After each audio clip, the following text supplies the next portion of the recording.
Good morning, Packer Nation. Good morning to all my subscribers, to 74 of you, to my friends, fans, foes. The Pack is always back. It is Sunday, December 8th, 9:52 a.m., 2024. And there's no Packer game today, so it's a quiet day where we root on all the teams that will help the Packers get a better seed or just get into the playoffs. Right now, we're not in the playoffs, and um, I'm not leapfrogging that yet because we got to get in. You got to be in it, be able to have a shot to get to the big dance. And after the loss on Thursday, it was very rough.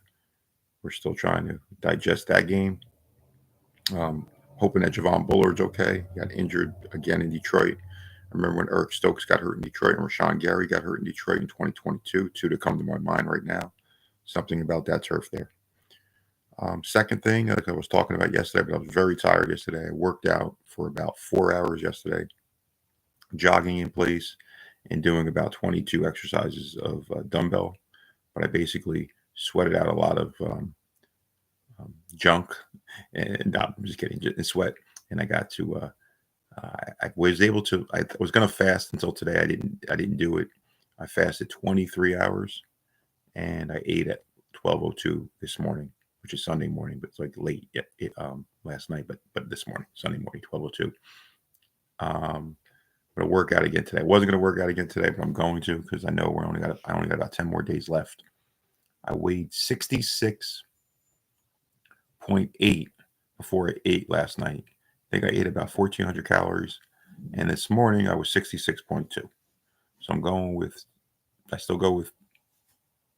No, I'm sorry. I was 66.2 last night before I ate, and I was 166.8 today.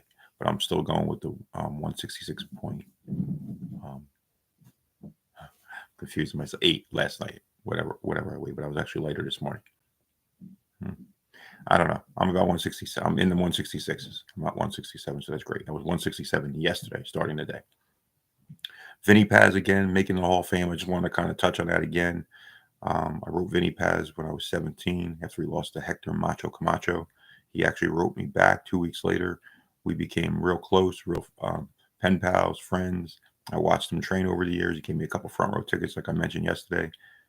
His record as a professional was 50 wins and 10 losses. It lasted 21-year career. He fought in one, two, three, four, about 4 different weight classes. He went from 35 to 68. He fought the likes. I'll tell you exactly his career. He fought Greg Haugen for the title in '87. He won. He fought a rematch in '88. He lost. He took on Roger Mayweather. Yes, Floyd Mayweather's uncle at 140 and lost. He took on uh, Hector Camacho at 140 and lost. Close fights. These were decisions, all decisions. Then he took on Greg Haugen for the third time and beat him. I was at that fight. He gave me a front row ticket. I met him. I went back to his locker room. It was a cool day, one of the best days of my life. Then he took on Loretta Garza at 140 for another title, but he was pulling down a lot of weight and lost. He got disqualified in the 11th. Then he moved up in weight, 2 weight classes. At 54, he fought Ron Emerson for the USBA title and beat him. Then he got a title shot at 54, and he won the WBA title. They beat Gilbert DeLay, and they stopped him in the 12th.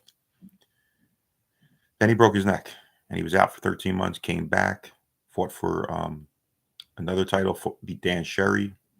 Then he fought Roberto Duran. Yes, Roberto Duran was old, but he beat him for an IBC title. Then he beat Duran again easily, so he beat him twice. And then he took on Roy Jones, the great Roy Jones, probably the greatest fighter in my lifetime, besides Vinny Paz. And first time he was really ever stopped. Got knocked down 3 times. They stopped the fight, and he was getting up. But you got to call it a TKO. But he didn't get knocked out cold. But Jones beat him in the 6th round. I was there at that fight, front row. I paid for that ticket. That was $300. Then he took some time off, came back like 15 months later, fought Dana Rosenblatt, knocked him out after being down 3 rounds, knocked him out in the 4th.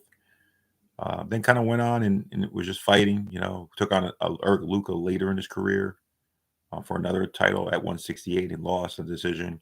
But before then, he did take on Dana Rosenblatt again. Dana Rosenblatt won a close split decision. I don't think he won it, but they gave him the fight. That was for like another title. So he had some career. He was 50 wins, 10 losses. He had 30 knockouts. He had a lot of. He was a colorful fighter. A lot of ability. Very, very aggressive. Very intense. Wild. Gave it everything he had. Trained real hard and was in great shape. And I said I went to 19 of his fights. It was great to know him. Great to still know him. I'll text him once in a while. He'll text me back. So I'm thinking about going to Canastota, New York. I've never been to the Boxing Hall of Fame. I think it's a good time to really maybe go, especially that he's getting inducted. So real proud of him. I'm real proud that he got in. I know a lot of people are going to be like, oh, he didn't deserve it, all that stuff. But Vinny Paz is going to be a Boxing Hall of Fame. He's going to be enshrined June. I think the whole event's June 4, 5, 6, and 7. So I think he goes in on Sunday. It's Thursday, Friday, Saturday, and Sunday. So I'm looking to go, maybe leave Friday, stay over Friday, stay over Saturday, and I'll have to come back Sunday. I may not be able to go to his enshrinement because I don't want to miss work, but I may be able to go, hopefully hook up with him and just see him and congratulate him and make it to the Boxing Hall of Fame. So we'll see. Packer news, again, we got a rest today. Very disappointed loss, but it's not over yet. I was watching a lot of Packer video yesterday, a lot of people, a lot of bloggers, a lot of podcasts. Staying positive. Packers can do it. They just got to get better. They got to get tougher, got to get stronger. I don't want to sit here and talk about the refs like a lot of fans have, that we did get some bad calls as I digested it, but we still got to get better. We still made too many mistakes, and we got to play a little tougher. We got to get some people healthy. We got to start getting a pass rush, and we got to protect Love more. So there's some work to be done, but I'm just really more concerned about Seattle. Beating Seattle next week. That's not going to be easy. And then after that, Saints. That's not going to be easy at home at Lambeau. And then we go to Minnesota, and that's not going to be easy. And then we're home to Chicago, who we've beaten 11 times. That's not going to be easy because that'll be their Super Bowl. Trying to hopefully we'll have it wrapped up by then. We'll have the playoffs wrapped up by then. Not like last year where we needed to beat them to get in. Hope that doesn't happen. So I hope Green Bay can take care of business, get in early. At least we know, see what seed we are and see what we're going to do from there. It's one game season once you get into the playoffs, but we got to get in. Not in yet. Again, weight 166 point. What did I say? 8, I would say. And I'll let you know tomorrow. I think I'm going to work out a little bit more today too, maybe 2-3 hours. Worked out 4 hours yesterday. All right, everybody. It's 10 a.m. Have a great Sunday. Talk to you soon. Go Pack, go. Congrats, Vinny Paz.